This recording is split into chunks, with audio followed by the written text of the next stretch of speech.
سلامتی ہے ان آنکھوں پہ جو ہدایت پہ نظریں جمائے بیٹھی ہیں، سلامتی ہے ان کانوں پہ جو ذکر خیر کے منتظر رہتے ہیں، سلامتی ہے ان قدموں پہ جو ہدایت کی راہ پہ گامزن ہیں۔ السلام علیکم ورحمۃ اللہ وبرکاتہ۔ تمام تعریفیں خدائے بزرگ و برتر کے لیے جو تمام جہانوں کا پالنے والا ہے۔ درود و سلام سرکار دو عالم حضرت محمد مصطفیٰ، آپ کی آل پاک، آپ کے جانثار انصار اور اصحاب پر۔ خواتین و حضرات، آپ دیکھ رہے ہیں الف لام میم، میں آپ کا میزبان محمد اویس ربانی تہہ دل سے آپ کو خوش آمدید کہتا ہوں۔ آج میں کم بولوں گا، زیادہ سنوں گا، کیونکہ آج موضوع انتہائی حساس، خاص اور اہم ترین ہے۔ ویسے تو حضرت علامہ اقبال نے کہہ دیا تھا، حقیقت خرافات میں کھو گئی، یہ امت روایات میں کھو گئی، مگر اسی امت کو زندہ کرنے کے لیے کچھ موضوعات ہیں جن پہ بات ہونا انتہائی ضروری ہے۔ اور وہ موضوعات کون سے ہیں؟ یقینی طور سے حالیہ حالات میں ایک پیدا کردہ مشکل جس کے تناظر میں امت مسلمہ کو یہ خدشہ ہے کہ کہیں ہمیں کوئی توڑ نہ دے، ڈیوائیڈ نہ کر دے۔ یہ ایک یقینی بات ہے کہ جس طرح رسالت مآب صلی اللہ علیہ وسلم کا احترام ہم پہ واجب ہے، ایسے ہی آپ کے اصحاب کا احترام ہم پر واجب ہے۔ کسی بھی صورت میں ہم گوارہ نہیں کر سکتے کہ ہمارے اصحاب کو کوئی تنقید کا نشانہ بنائے، لہٰذا الفاظ کا اور احترام کا تقدس پامال نہ ہونے دیں۔ اس سلسلے میں اس مفہوم کو سمجھنے کے لیے اور پھر وہ کیا پریشانیاں ہیں، مجبوریاں ہیں یا پھر الجھنیں ہیں جن سے ہمیں نبرد آزما ہونے کی ضرورت ہے، ہم نے آج کا پروگرام تشکیل دیا ہے۔ میں خوش آمدید کہنا چاہتا ہوں انتہائی قدر سے دیکھنے والے، انتہائی ضروری موضوع پہ ضروری گفتگو کرنے والے شمشیر اعلیٰ حضرت مفتی حنیف قریشی صاحب کو میں خوش آمدید کہنا چاہتا ہوں۔ بہت ہی ضروری، بہت ہی خاص گفتگو کرنے والے اور انتہائی ضروری موضوع پہ بہت ہی تفسیر کن گفتگو کرنے والے علامہ امین شہیدی صاحب کو خوش آمدید کہتا ہوں، اور ساتھ ساتھ اپنے ہی اسٹوڈیو میں موجود مولانا فضل سبحان صاحب کو خوش آمدید کہتا ہوں کہ آج کے اس پروگرام میں آپ تمام حضرات شریک ہیں۔ پہلا ہی سوال پوچھتا ہوں، بہت خاص سوال ہے مفتی حنیف قریشی صاحب، آپ کے سامنے یہ سوال رکھ رہا ہوں۔ عظمت صحابہ ہم سب اس سے آشنا ہیں، آپ پہ ہماری جانیں قربان، یہ وہ لوگ ہیں جن کا انتخاب رسول خدا کے لیے اللہ نے کیا ہے اور ان کا یار و مددگار بنایا ہے۔ پھر وہ کیا وجوہات ہیں کہ پاکستان میں اس وقت جو دور اندیشی کو دیکھنے سے قطع نظر حالات بگاڑے جا رہے ہیں، اور پھر یہ بھی دیکھنے میں آ رہا ہے کہ دونوں طرف اعتدال کا راستہ کوئی اپنانے کو تیار نہیں ہے، کیا کہیں گے؟ نبی رحمت صلی اللہ تعالیٰ علیہ وآلہ وسلم نے ارشاد فرمایا کہ اللہ رب العزت نے اپنی محبت کے لیے، اپنی ذات کے لیے مجھے چنا۔ ان اللہ اختار لی واختار لی اصحابی، اللہ نے اپنے لیے مجھے چنا اور میرے لیے میرے صحابہ کو چنا۔ ان میں سے کچھ کو میرے سسرالی رشتہ داریاں عطا فرمائیں، یعنی جہاں سے میں نے شادیاں کیں یا جہاں پر میں نے اپنی اولاد کے رشتے دیے، اور کچھ کو اللہ رب العزت نے میرا انصار و مددگار بنایا۔ نبی اکرم سید کونین صلی اللہ تعالیٰ علیہ وآلہ وسلم کے صحابہ یہ وہ ہستیاں ہیں کہ جو رسول خدا سید کونین کے لیے اللہ نے انہیں چنا ہے۔ ان پر تنقید اصل میں اللہ کے چناؤ پر تنقید ہے، ان پر بد اعتمادی حقیقت میں رسول خدا پر بد اعتمادی ہے، ان پر لان تان سب و شتم حقیقت میں رسول خدا کی شریعت کو جھٹلانا اور اللہ کے نبی کی شریعت سے بغاوت کرنا ہے۔ یہ جو موجودہ حالات کے اندر نبی رحمت سید کونین صلی اللہ تعالیٰ علیہ وآلہ وسلم کے صحابہ کرام کے خلاف تبرہ بازی کا بازار گرم کیا گیا ہے، بالخصوص تاجدار خلافت، یار غار و یار مزار مصطفیٰ حضرت سیدنا ابو بکر صدیق رضی اللہ تعالیٰ عنہ کے خلاف جو زبان درازی کی گئی، حتیٰ کہ ان کی تکفیر تک کا جرم کیا گیا، اور دیگر صحابہ کرام علیہم الرضوان کے حوالے سے جو بد کلامی، بد زبانی اور جو لہجہ اختیار کیا گیا، یہ نہ صرف یہ قابل مذمت ہے بلکہ یہ قابل لعنت عمل ہے، کیونکہ اللہ کے نبی سرور کون و مکان صلی اللہ تعالیٰ علیہ وآلہ وسلم نے ارشاد فرمایا، اذا رأیتم الذین یسبون اصحابی فقولوا لعنت اللہ علی شرکم، کہ جب تم دیکھو کسی قوم کو کہ وہ میرے صحابہ پر تبرہ بازی کرے، میرے صحابہ کو گالی دے، تو تم یہ کہو لعنت ہو اللہ کی تمہارے اس شر پر، تمہارے اس فتنے پر، اللہ کی لعنت ہو۔ تو میں سمجھتا ہوں کہ جو عمل پاکستان کے مختلف شہروں کے اندر ایک خاص انداز سے کیا گیا، بالخصوص یہاں اسلام آباد کے اندر، اور اس کے بعد سوشل میڈیا کے اوپر نبی رحمت کے خلیفہ بلا فصل حضرت سیدنا ابو بکر صدیق رضی اللہ تعالیٰ انہو کی ذات پر جو تبرہ کیا گیا اس نے پوری دنیا کے مسلمانوں کے دلوں کو چھلنی کیا ہے، چھلنی کر دیا ہے۔ یہ واقعہ میں سمجھتا ہوں کہ پاکستان کے اندر منظم طور پر فرقہ واریت پھیلانے کی ایک کوشش اور آگ لگائی جا رہی ہے، آگ لگائی جا رہی ہے، ایسا ہی ہے۔ یہ ایک آگ لگائی جا نہیں رہی ہے، میں سمجھتا ہوں آگ لگا دی گئی ہے۔ اب اگر ارباب اقتدار اور جو سٹیک ہولڈرز ہیں جس میں ہم سارے لوگ اس میں شامل ہیں، جس میں سارے مسالک اس میں شامل ہیں، اور بالخصوص ہمارے ملک کی جو انتظامیہ ہے، ہمارے ارباب جو اقتدار ہیں، اگر وہ حکمت کے ساتھ تدبر کے ساتھ اس آگ پر وہ قابو نہیں پاتے تو خاکم بدہان اللہ نہ کرے کہ ہمیں 80 کی دہائی کی طرف ایک دفعہ پھر الحفیظ علمان جس کو کہتے ہیں ریپلے، یہ ملک نہیں سہ سکتا مفتی صاحب، دوبارہ یہ صورتحال اگر پیدا ہوئی اس وقت قوم نہیں سہ سکتی۔ اب آپے سے باہر کی بات کی چلی جائے گی۔ علامہ امین شہیدی صاحب، میں جب آپ سے مخاطب ہوں تو میں یقیناً کسی ذاکر سے مخاطب نہیں ہوں، ایک انتہائی سنجیدہ آدمی سے سنجیدہ موضوع پہ مخاطب ہوں۔ آپ ہی سمجھا سکتے ہیں اور آپ ہی اس معاملے کو آسان کر سکتے ہیں ہمارے لیے۔ یہ بات تو تشیع کمیونٹی سمجھتی ہے نا کہ اصحاب پہ ہماری جانیں قربان ہیں، ہم کسی قسم کا کمپرمائز نہیں کر سکتے، پھر وہ کیا مشکلات ہیں کہ ذاکرین ہو یا اس قسم کے لوگوں ہوں ان پہ قابو نہیں پایا جا سکتا؟ بسم اللہ الرحمن الرحیم وبہ نستعین واللہ خیر ناصر و معین۔ میں سب سے پہلے آپ کا شکر گزار ہوں کہ اس حساس موضوع پر آپ نے الف لام میم میں گفتگو کا ایک دروازہ کھولا ہے جی، اور میں مفتی حنیف قریشی صاحب کا بھی شکر گزار ہوں کہ انہوں نے اپنے جذبات کا اظہار کیا ہے۔ جی دیکھیے، میں سیاسی بیان بازیوں کا قائل نہیں ہوں، اس لیے میں ان موضوعات پر کھل کر صاف مکتب تشیع کے مراجع تقلید، مجتہدین اعظام اور بزرگ علماء کرام کا موقف بالکل واضح طور پر آپ کے سامنے رکھتا ہوں۔ جی پلیز۔ اور اس کے بعد چند باتیں ضرور کروں گا، صرف آپ سے یہ گزارش ہوگی کہ مجھے آپ ٹائم کے حوالے سے تھوڑا سا دیں گے۔ جی دیکھیے، پہلی بات تو یہ ہے کہ صحابہ کرام کی عزت توقیر ہمارا دینی فریضہ ہے۔ صحیح۔ یہ میں کسی لگی لپٹی کے تحت نہیں کہہ رہا، بلکہ مکتب تشیع کا عقیدہ بیان کر رہا ہوں۔ خوب۔ کہ جو نبی کریم کے صحابی ہیں، ان کے جانثار ہیں، ان کے اہل البیت کے جانثار ہیں، ان کے قدموں کی خاک کو ہم اپنی آنکھوں کا سرما سمجھتے ہیں۔ صحیح۔ ہاں، صحابیت کی تعریف میں شیعہ اور سنی کے درمیان اختلافات موجود ہیں، ان اختلافات کو علمی میدان میں ہی رہنا چاہیے، میدان عمل میں، معاشرے میں لا کر ان کو باعث نزاع اور باعث اختلاف نہیں بنانا چاہیے۔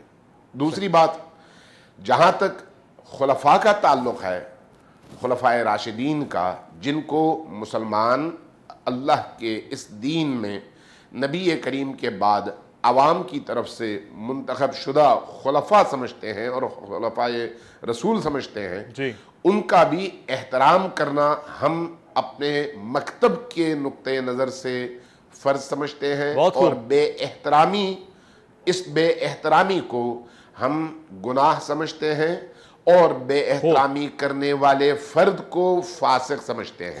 بہت خوب۔ یہ ہمارے پاس فتاویٰ موجود ہیں۔ ہاں، تکفیر ہم نہیں کرتے چونکہ اس بے احترامی کا نتیجہ کفر نہیں ہے۔ اب اگلی بات دیکھیے، یہ موضوعات یعنی شیعہ اور سنی کے درمیان خلافت اور امامت کی بحث اور اصحاب کے درمیان جنگ، جس کو ہمارے اہل سنت بھائی مشاجرات صحابہ کہتے ہیں اور ہم نبی کریم کے بعد ہونے والی جنگیں کہتے ہیں، جس میں ہزاروں بے گناہ لوگ مارے گئے ہیں، یہ ایک علمی، تاریخی اور سیاسی بحث ہے۔ اس بحث کو علمی، تاریخی، سیاسی انداز میں ہی اگر زیر بحث لایا جائے پھر تو ٹھیک ہے، لیکن اگر باعث نزاع بنایا جائے اور اس کے نتیجے میں امت کو تقسیم کیا جائے تو اس سے بڑھ کر جرم اور کوئی نہیں ہو سکتا۔ علمی مباحث کا مطلب ایک دوسرے سے لڑنا نہیں ہوتا، لڑنے کا مطلب علمی مباحثہ نہیں ہوتا، دو الگ الگ چیزیں ہیں۔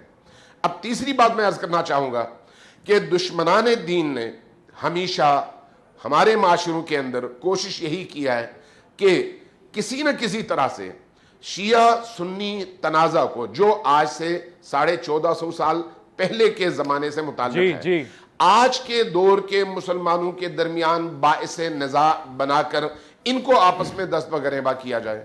پاکستان ایک ایٹمی ملک ہے, 22 کروڑ عوام کا ملک ہے, جہاں پر نبی کریم اور ان کی اہل البیت سے محبت کا رشتہ انتہائی قوی اور مضبوط ہے.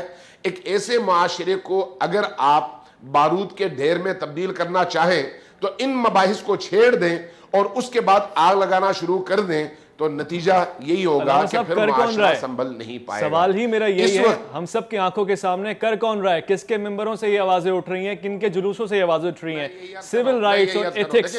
یہ آج ایک دن کا واقعہ نہیں ہے, یہ ذہن میں رکھیے گا ربانی صاحب, یہ ایک دن کا واقعہ نہیں ہے, گزشتہ ایک ہفتے کا واقعہ نہیں ہے. یہ جنوری 2020 سے شروع ہوا ہے. کچھ کل عدم جماعتوں نے پاکستان کے اندر ہرزہ سرائی شروع کی, جذباتیت بڑھانی شروع کر دی, تکفیریت شروع کر دی, کافر کافر کے نعرے لگانے شروع کر دیے, مختلف علاقوں میں مظاہرے شروع کیے. انہوں نے مختلف گلی کوچوں میں جتھوں کی صورت میں نکل کر اس طرح کے نعرے بازی شروع کر دی اور اسی کی ویڈیوز بنا کر آپ کے سوشل میڈیا میں اس کو ایکٹیو کیا. ہم نے آپ کے حکمرانوں کو, ریاست کے اداروں کو گزشتہ 6 ماہ سے مسلسل کہیے کہ بھئی یہ ہو رہا ہے, اس کو روکو.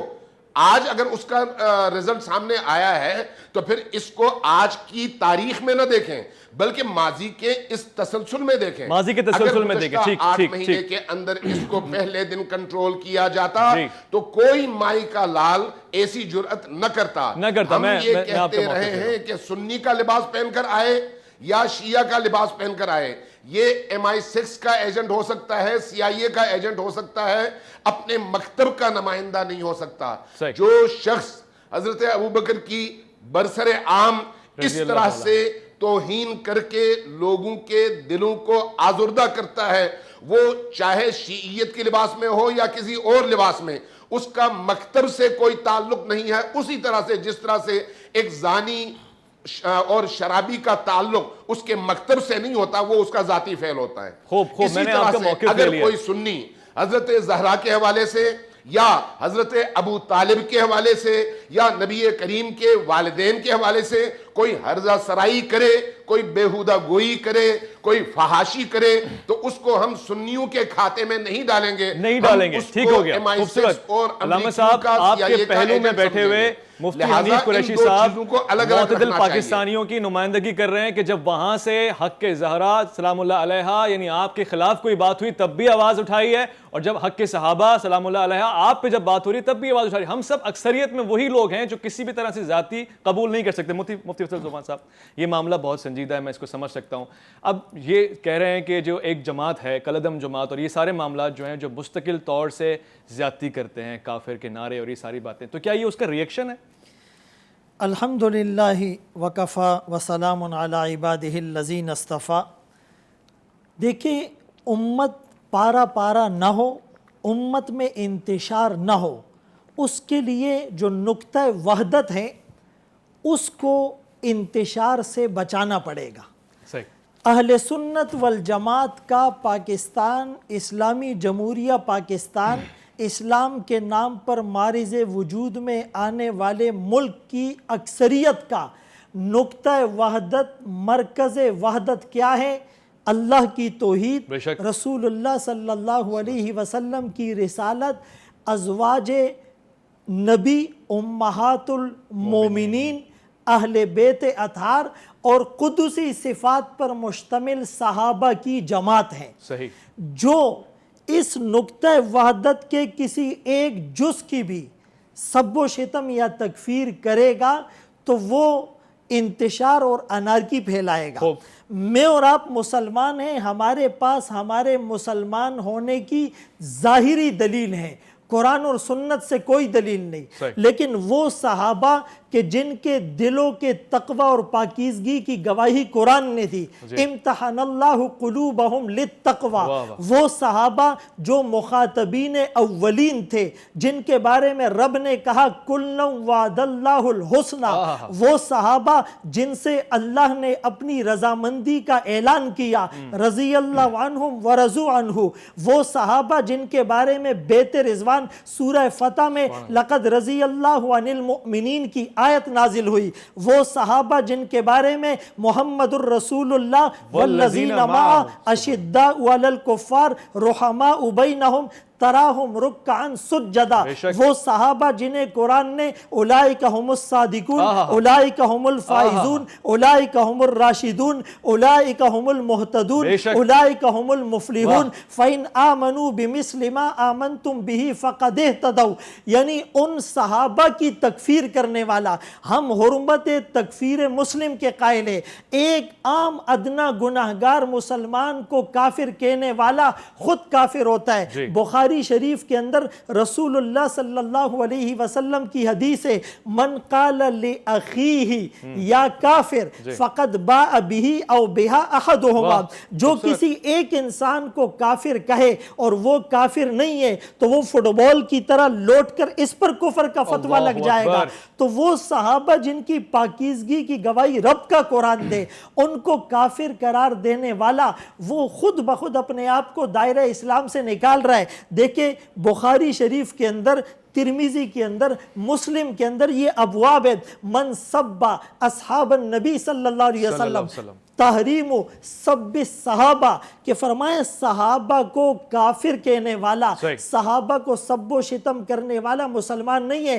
ہم 1300-1400 سال کے قرآنی آیات، احادیث نبوی پیش کر رہے ہیں. رسول اللہ صلی اللہ علیہ وسلم نے فرمایا اللہ اللہ فی اصحابی. ہر جمعے کے خطبے میں خطیب پڑھتا ہے کہ میرے صحابہ کے بارے میں اللہ سے ڈرو کہ جس نے ان سے محبت کی فبحبی احبہم، میں ان سے محبت کروں گا. جو ان سے بغض کرے گا میں ان سے بغض کروں گا. لا تتخذوہم غرضا من بعدی غرضا، میرے بعد انہیں تنقید کا نشانہ نہ بنانا. جو صحابہ کو تکلیف دے گا، حدیث وہ مجھے تکلیف دے گا، جو مجھے تکلیف دے گا اللہ کو تکلیف دے گا، جو اللہ کو تکلیف دے گا اللہ جلد اس کو بے شک ایسے ہی ہے. مجھے ایک مسلسل اور ایک مستند قرارداد پاس ہوتی ہوئی نظر آ رہی ہے. میں وفے کی طرف جا رہا ہوں، وفے سے جب لوٹ کر آؤں گا تو اس کا ذکر بھی کروں گا. ایک واضح طور سے مجھے روز روشن کی طرح ایک بات سمجھ میں آ گئی ہے کہ رسول خدا کے اصحاب صلی اللہ علیہ وسلم، ان کے اصحاب کو جو کافر کہے گا پلٹ کے اس کی طرف آئے گا. مومنین اور مسلمین کی جماعت کو جو کافر کہے گا پلٹ کے اس کی طرف آئے گا. میں اس کی ایک مستند ایک قرارداد آج یہاں سے انشاءاللہ پاس کرواؤں گا. ایک مختصر سا وقفہ الف لام میم میں آپ کا انتظار رہے گا.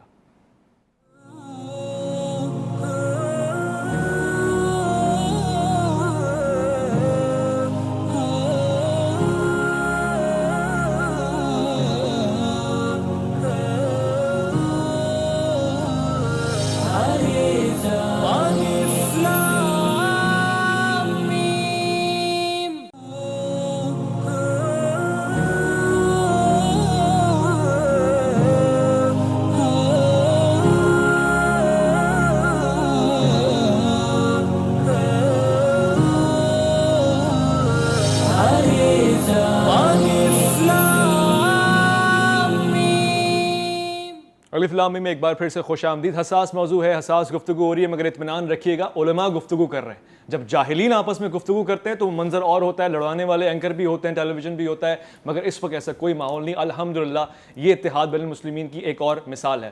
مفتی حنیف قریشی صاحب آپ کی طرف آ رہا ہوں سوال لے کر. سوال مختصر ہے، اس معاملے کا کوئی سولوشن نظر آتا ہے؟ ہمیں جو پہلی چیز دیکھنی ہے وہ یہ کہ پاکستان کو استحکام نصیب ہو، ہمیں توڑا نہ جائے، کسی بھی طریقے سے ہمیں ٹکڑوں میں نہ ڈیوائیڈ کیا جائے. دوسری چیز، بلکہ میں کہوں گا اس سے بھی پہلی چیز یہی ہے کہ کسی بھی طرح سے ہم اپنے عقائد پہ کمپرمائز نہ کریں، کسی بھی طرح سے مقدس شخصیات کو بچا لیں. سولوشن کیا نظر آتا ہے آپ کو؟ بہت کچھ جو ہمارے دل میں، ہم اس کو بوجود زبان پر نہیں لا رہے ہیں، کیونکہ ہم اپنے مسالے کی، اپنی عوام کی نمائندگی کر رہے ہیں. اس وقت جو بے احتیاطیوں کی وجہ سے عوام کے دلوں میں جو نفرتیں اور جو آگ لگی ہوئی ہے، یقیناً اس سے کہیں بڑھ کر آگ ہمارے دلوں میں لگی ہوئی ہے.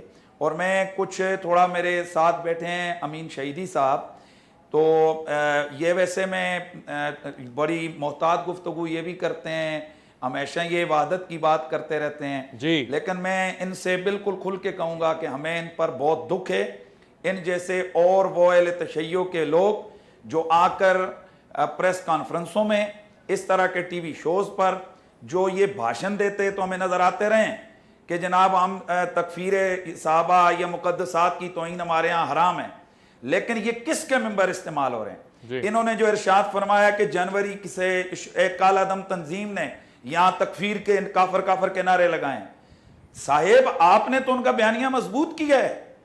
میرے جیسا معتدل آدمی، میرے جیسا آدمی کہ جو ہمیشہ ہم نے وحدت کی بات کی ہے، میں ہمیشہ سے تکفیر کا مخالف رہا ہوں. ایسا ہی ہے. خدا کی قسم اس طرح کے لانتی انسان جو ممبروں پہ بیٹھ کے رسول خدا کے مقدس صحابہ جو امام الصحابہ والتابعین ہیں ان کی وہ تکفیر کریں، پھر ان کو کافر نہ کہا جائے تو کیا کہا جائے؟ جی میں بالکل لگی لپٹی نہیں کروں گا. ہم بہت زیادہ احتیاط میں پھر بھی برت رہا ہوں کہ پاکستان ہمارا ہے، ہم اس میں آگ نہیں لگانا چاہتے. جی. لیکن مجھے ان لوگوں سے گلہ ہے. سیدہ کائنات کے حوالے سے ہمارے ایک آدمی سے بے احتیاطی کے جملے نکلے اور یہ بھی جانتے ہیں میں گواہ ہوں کہ اس کی نیت یا وہاں جو لے جا وہ گستاخی کرنے کا نہیں تھا. اس نے غلط تشریح کرتے ہوئے اس نے لفظ کا غلط چناوس کیا. جی. سب سے پہلے اسی کے پیر صاحب، اسی کا مرشد خانہ، اسی بندے کے تمام دائیں بائیں والے جو کئی سالوں سے کٹھے پڑھتے رہے، سب اٹھ کر اس کے خلاف کھڑے ہوئے. ہم نے سیدہ کائنات کا دفاع کیا، اہل بیت اطہار کے دفاع میں ہم کھڑے ہوئے. ہم دیکھتے رہے اتنا عرصہ کہ شاید اہل تشیع مکتب فکر کے ذمہ دار جو لوگ ہیں ان کی طرف سے اس طرح کے لعینوں کے خلاف از خود نوٹس لیا جائے اور وہ لوگ آ کر میڈیا پہ ان کی مذمت کریں اور وہ یہ کہیں کہ جناب اہل تشیع کا یہ مکتب فکر نہیں ہے.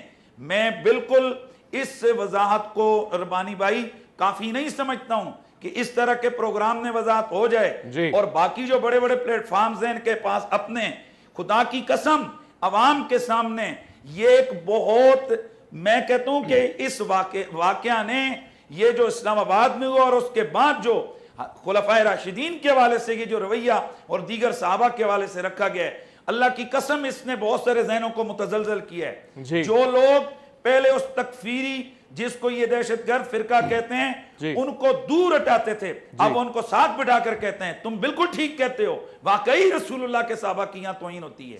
تو جناب اس کا ایک ہی حل ہے کہ پاکستان میں اگر اس طرح کے بدبخت جیسے یہ کہتے ہیں کوئی MI6 کے لیے، کوئی CIA کے لیے، اس کو ایکسپوز کس نے کرنا ہے؟ CIA نے آ کر اشتہار لگانا ہے کہ یہ ہمارے ایجنٹ ہے، MI6 نے آ کر کہنا کہ یہ ہمارے ایجنٹ ہے، یا آپ کے خود مکتب فکر کی طرف سے آواز اٹھے. لیکن یہ لوگ نہیں اٹھا سکتے ہیں. پتہ ہے کیوں؟ اس لیے کہ وہ جو غالی تبرعی لوگ ہیں وہ ان کے سٹیجوں پر قابض ہو چکے ہیں. وہ ان کی عوام کا دماغ اس جگہ پر لے گئے کہ اگر یہ یہاں ان کی مذمت کریں یا ان کی اس تکفیر کے والے سے معاملات کریں گے، یقیناً ان کو باہر نکل کر بہت سارا سامنا کرنا پڑے گا. لیکن پاکستان کے لیے اور میں کہتا ہوں خود مکتب فکر اہل تشیع کے لیے، ان کے مستقبل کے لیے، ان کی بھلائی کے لیے یہ ان کے ذمہ داروں کو کرنا پڑے گا، وحدت کے لیے، اس ملک میں امن کے لیے، کہ یہ کھل کھلا کر خود آئیں اور آ کر کہیں کہ رسول اللہ صلی اللہ علیہ وسلم. اور میں ایک بات اور یہاں کر رہا ہوں، ہم ان کی کتابیں اچھی طرح پڑھے ہوئے ہیں، یہ ہماری، ہمیں سب پتہ ہے کہ کس جگہ کون سی بات کس طریقے سے کس تناظر میں ہوتی ہے. ہم تو یہی ہمیشہ مطالبہ کرتے ہیں کہ جن کو ہم مانتے ہیں ہم کسی کو نہیں کہتے کہ وہ آ کر ان کو مانیں، ان کی اس طرح تعظیم کر. ہم تو ہمیشہ یہی مطالبہ کرتے رہے کہ خدا کے لیے کسی بھی مسلمان کے سامنے رسول اللہ کے صحابہ کے حوالے سے توہین کا لے جانا ہے. اور آج کل کیا ہو رہا ہے کہ آپ کا مطالبہ اگر گورنمنٹ سے تو آپ کے لوگ آ کر پریس کانفرنس کر کے رسول اللہ کی بنات کا انکار کر رہے ہیں، خلفائے راشدین کا انکار کر رہے ہیں، پھر وہ ایسے مسائل چھیڑ رہے ہیں کہ جو کتابوں میں بھی نہیں چھیڑے جاتے تھے. تو یہ وہ وجوہات ہیں، یہی وجوہات ہیں، اسی پہ بات ہونی چاہیے. میں علامہ امین شہیدی صاحب سے سوال لے لیتا ہوں اس حوالے سے. قسم کی مذمت کریں کہ یہ ایسے لانتی کردار، ان کو ہم سارے مل کر جناب کک آؤٹ کریں گے تب یہاں پر یہ اس وقت امت کی رائے ہے نا، ہم سب اسی طرح سے دیکھ رہے ہیں. دیکھیں میں اس وقت گفتگو سن رہا تھا، یقین جانیے میرا دل سپارہ ہو چکا ہے. جناب فاطمہ زہرا آپ پہ ہمارا سلام ہو. جب آپ پہ کوئی گستاخی کرتا ہے یہ دل کٹتا ہے. صحابہ کرام رضوان اللہ تعالی اجمعین جب ان پہ کوئی گستاخی کرتا ہے یہ دل کٹتا ہے. بہت سارا معتدل طبقہ پاکستان کا دونوں طرف سے حملوں کا شکار ہے، دونوں طرف سے، ادھر سے بھی ادھر سے بھی.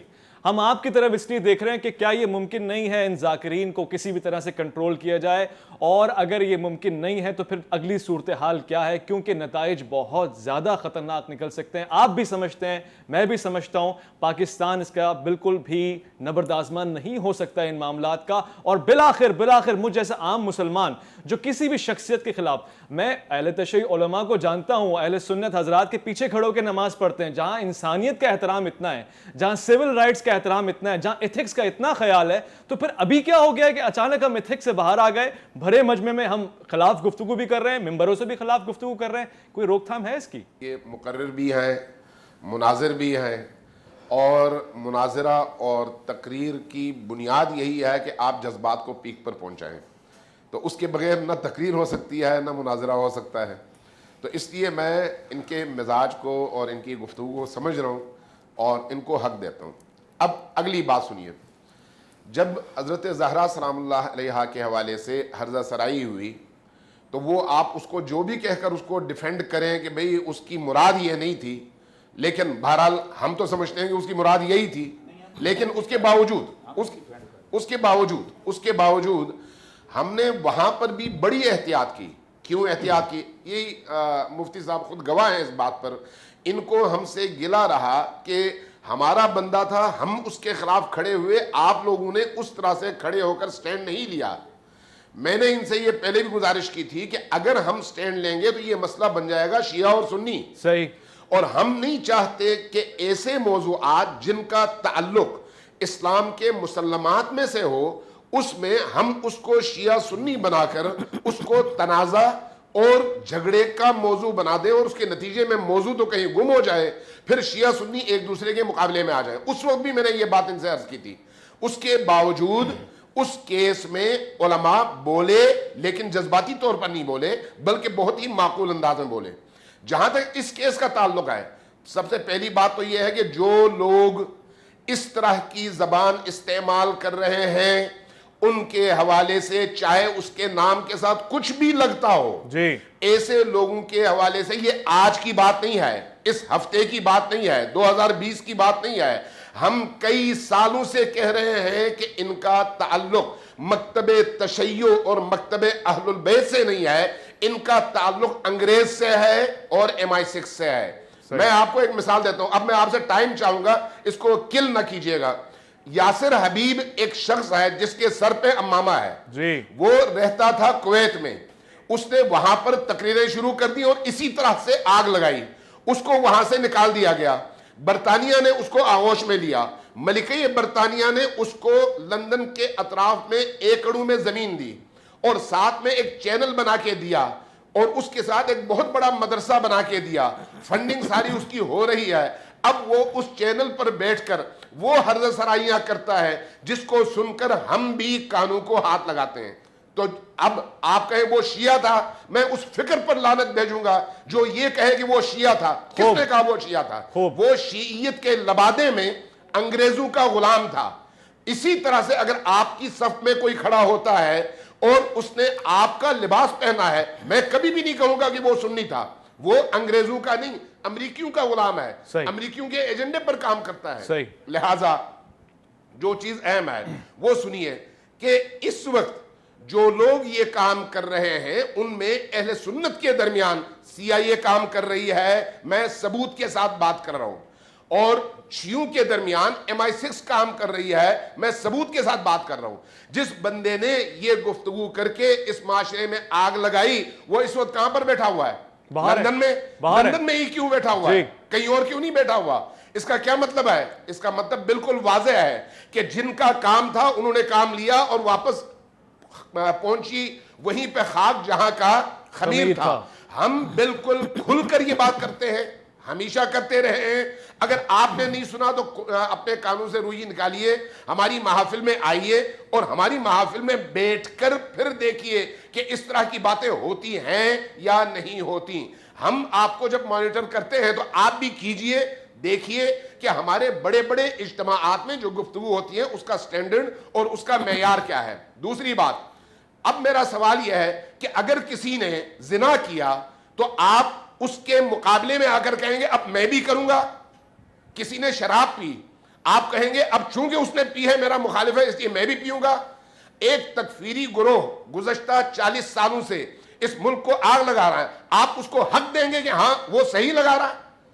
اس لیے کہ اس نے آج تک ہزاروں بے گناہ مسلمانوں کے قتل عام کا ارتکاب کیا ہے. اب آپ اس کو حق دیں گے کہ اس نے بالکل صحیح کیا, اس لیے کہ کچھ لوگوں نے اس طرح کی غلطی کی ہے. اب اگلی بات, ابھی مفتی سبحان صاحب نے بڑی خوبصورت احادیث پڑھی, بڑی خوبصورت آیات پڑھی. ان تمام احادیث اور آیات پر ہمارا ایمان ہے, ہمارا ایمان ہے. لیکن سوال یہ ہے کہ کیا حضرت علی ان احادیث اور آیات میں شامل ہوتے ہیں یا نہیں؟ بلا شبہ. حضرت عمار یاسر انہی آیات اور احادیث کے مصداق ہیں یا نہیں؟ بے شک. کیا حضرت علی پر, حضرت عمار یاسر پر, باقی اہل البیت پر کیا امویوں کے دور میں لعنتیں بھیجی گئیں یا نہیں؟ تو اگر بھیجی گئیں تو پھر یہ لعنتیں لوٹ کر انہی لعنت بھیجنے والوں کی طرف چلی گئی یا نہیں؟ اگر آج جا رہی ہے تو تب بھی جا سکتی ہے. میں علامہ صاحب اس کو سوال بنا کے مولانا مفتی فضل سبحان صاحب سے پوچھ رہا ہوں, جو مسلمات میں سے ہیں, جو مسلمات میں سے, ان کو چھیڑنا نہیں چاہیے. ٹھیک ہے, میں یہ سوال آپ کا لے رہا ہوں, مفتی صاحب سے لے رہا ہوں. مفتی اہل سنت کے ہم مسلمات میں سے ہیں, ہم آپ کے عقیدے کا بھرپور احترام اس بات کو سمجھ اہل البیت ہمارے ہاں مسلمات میں سے اور آپ کے لیے بھی قابل قبول ہیں, آپ بھی ان کا احترام کریں گے. آج کے دور میں 1400 سال پرانے موضوع کو اٹھا کر اس طرح کا بازار گرم کرنا نہ تشیع کے حق میں ہے نہ تسنن کے حق میں ہے. جو چیز اس وقت اہم ہے وہ یہ ہے کہ آپ اس طرح کی آگ بھڑکانے والوں کو پہچانیں. یہ آپ کے وفادار نہیں ہے. جو ابھی پریس کانفرنسز ہوئی اور اس میں ان قاتلوں کو ساتھ بٹھا کر بات کی گئی جن کی زندگی کا ہدف, جن کی تنظیم کا ہدف ہی مسلمانوں کو کافر بنانا ہے, تو اس کا مطلب یہ ہے کہ آپ جانے انجانے میں شعوری یا لاشعوری طور پر ان کی صف میں شامل ہو گئے, ان کو اپنی جی میں یہ سوال لے رہا ہوں, مفتی صاحب سے یہ سوال لے رہا ہوں. کی بیس پر نہ شیعہ سنی کو ختم کر سکا نہ سنی شیعہ کو ختم کر سکا, اور یہ ممکن بھی نہیں ہے. رستہ صرف یہ ہے کہ مشترکات پر مل بیٹھے, مختلفات پر ایک دوسرے سے تعاون کریں. جہاں جو ایک دوسرے کی توہین کا باعث بنے, آئیں مل کر اس کے گریبان میں ہاتھ ڈالیں, چاہے اس نے شیعہ کا لباس پہنا ہو یا سنی کا لباس پہنا ہو. لیکن نہ آپ دوسرے کے عقیدے کو چھیڑیں نہ دوسرے کو اپنے عقیدے کو چھیڑنے دیں. یہی رستہ ہے. دیکھیں میں ایک مسئلہ واضح کرنا چاہتا ہوں, اس بات کو سن لیں کہ ہر ملک کی ایک جغرافیائی سرحد ہوتی ہے, ایک نظریاتی سرحد. حملہ ہوتا ہے, وہ جغرافیائی سرحد پر ہو تو 6 سپٹمبر 1965 کو اینٹ کا جواب پتھر سے دیا گیا. حملہ نظریاتی سرحد پر ہو تو اینٹ کا جواب پتھر سے دیا جائے گا. اصحاب کرام ہمارے لیے سروں کا تاج ہے, آنکھوں کا سرما ہے, دل کی دھڑکن ہے, ہمارا ایمان ہے, ہمارا مان ہے, ہماری شان ہے. اسی طرح اہل بیت اطہار اور حضرت علی رضی اللہ تعالیٰ عنہ اور حسنین کریمین ہمارے سروں کے تاج ہیں. الحمدللہ ہمارے ممبروں سے جب شان علی پر بات ہوتی ہے تو بھی دلائل گننا مشکل ہو جاتے ہیں. جب حسنین کریمین کی فضیلت پر میں نے آپ کے اس اسٹیج پر بات کی تھی تو اہل تشیع کے علماء بھی اش کر اٹھے تھے. ہم بالکل ہمارے محافل میں ہمارے ممبر و محراب سے ایسی باتیں نہیں ہوتی. میں یہ مسئلہ سمجھانا چاہ رہا ہوں کہ دیکھیں, ایک ہوتا ہے بغیر ایویڈنس کے بات کرنا, ہمیں وہ ویڈیوز دکھائی جائے, اداروں کو دکھائی جائے جس میں اہل بیت اطہار شان علی پر کسی نے بھی اگر سب و شتم کیا ہو, فسق و فجور کیا ہو, وہ لعنت اور کفر ان پر بھی لوٹے گا. لیکن صحابہ پر ایک آدمی نہیں ہے جو اسلام آباد کا حوالہ علامہ صاحب دے رہے ہیں. میں 20 مجالس کے اندر ہونے والی گستاخیوں کو ریفرنسز کے ساتھ کوٹ کر سکتا ہوں. کبھی خدا کی توہین ہوتی ہے کہ خدا کا دل بہلانے کے لیے پنجتن پاک کو بلایا گیا. کبھی رسول اللہ صلی اللہ علیہ وسلم کے بارے میں کہا جاتا ہے کہ جو خدا اپنے نبی کے داند امت بچانے کے لیے نہیں آیا، وہ تیری مدد کے لیے کیا آئے گا؟ کبھی صدیق اکبر پر کفر کا فتویٰ، وہ حضرت عمر جس کے بارے میں حدیث میں ہے ان اللہ جعل الحق علی لسان عمر و قلبی، جس اللہ نے عمر کی زبان پر اور دل پر حق کو جاری کیا، لو کان نبی بعدی لکان عمر، میرے بعد نبی ہوتا عمر ہوتا۔ اسی طرح امہات المومنین میں امی عائشہ رضی اللہ تعالیٰ عنہ کی صداقت کی گواہی قرآن سبحانہ ھذا بہتان عظیم میں دیتا ہے۔ تو یہ ایک واقعہ نہیں ہے، یہ 20 مجالس کے سینکڑوں واقعات ہیں۔ اور آپ نام لے کر کہے کہ جو صدیق اکبر کی تکفیر کرتا ہے، جو فاروق اعظم، جو عثمان غنی، جو امیر معاویہ، جو امی عائشہ، جو بنات رسول، کسی کی بھی تکفیر کرتا ہے، آپ نام لے کر کہے کہ وہ کافر ہو گیا۔ ہم کافر بناتے نہیں ہیں، یہ نکتہ سمجھ لے، ہم کافر بتاتے ہیں۔ پاکستان کی ایل او سی پہلے سے طے ہے، ہم تو پاکستان آرمی صرف بتاتی ہے، اسے کراس نہ کرنا۔ یہ حدود نظریاتی سرحدیں یہ رسول اللہ صلی اللہ علیہ وسلم نے اور صحابہ نے بتائی ہے، خود ہی اس باؤنڈری کو، اس ایل او سی کو کوئی کراس کرنے والا ہے، ہم صرف اس کو انڈیکیٹ کر رہے ہیں کہ تم باؤنڈری پار کر رہے ہو، تم سرحد کراس کر رہے ہو، تم دائرہ اسلام سے نکل رہے ہو۔ تو علماء کا کام کافر بنانا نہیں ہے، کافر بتانا ہے۔ یہ اگر آپ اپنی زبانوں سے بتائیں گے تو ہمارے لیے کام آسان ہو جائے گا۔ بہت واضح گفتگو ہو گئی، بہت واضح گفتگو ہو گئی۔ میں جی علامہ یہ صاحب، مفتی صاحب جو ہیں سبحان صاحب کی گفتگو میں جو بعض نکات ہیں وہ ظاہر ہے جواب طلب ہیں، اس طرح سے کہ وہ بھی مطمئن ہوں اور ہم بھی اپنا موقف بالکل واضح اور کلیئر ان کے سامنے رکھ سکیں۔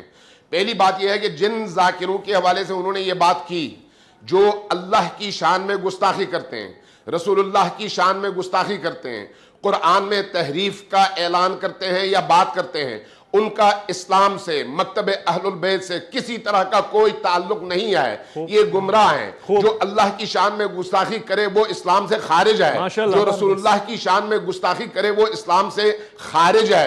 اس لیے یہ جو ہمارے ریڈ لائنز ہیں، ان ریڈ لائنز میں کسی مسلمان اور دوسرے مسلمان میں فرق نہیں ہے۔ ہم اسی لیے بار بار کہتے ہیں کہ جاہل اور رٹے رٹائے ذاکروں کو معیار نہ بنائیں۔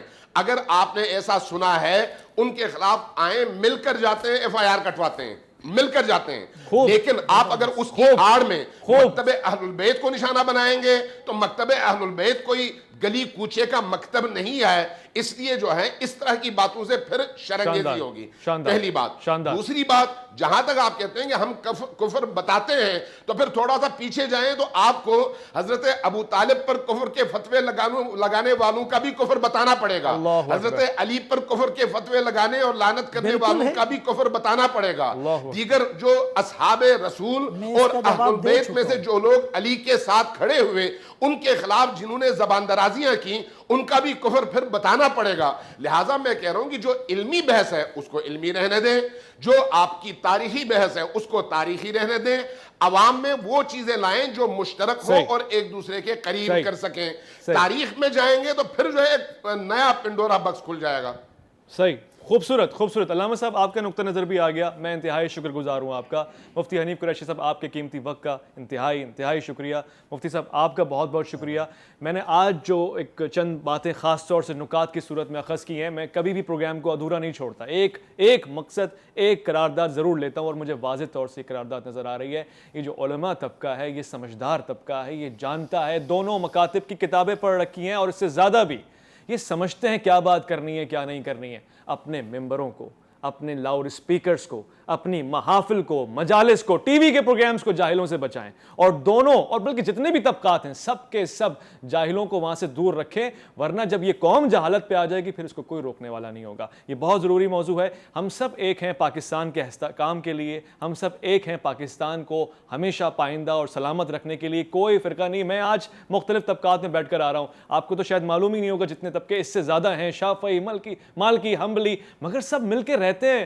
آپ جب کسی دوسرے ملک چلے جائیں گے, کسی دوسری قوم میں چلے جائیں گے, وہاں آپ دیکھیں گے سب سول رائٹس کے تحت, قوانین کے تحت رہتے ہیں.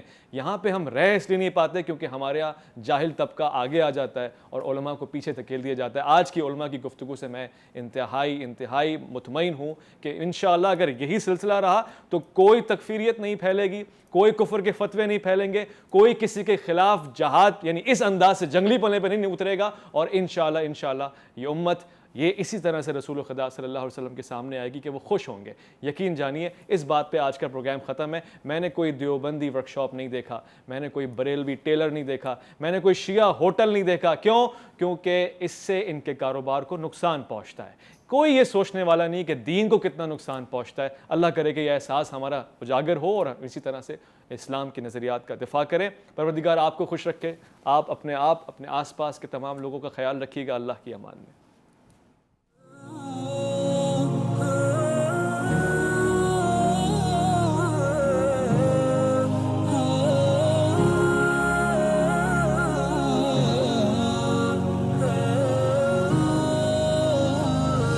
علی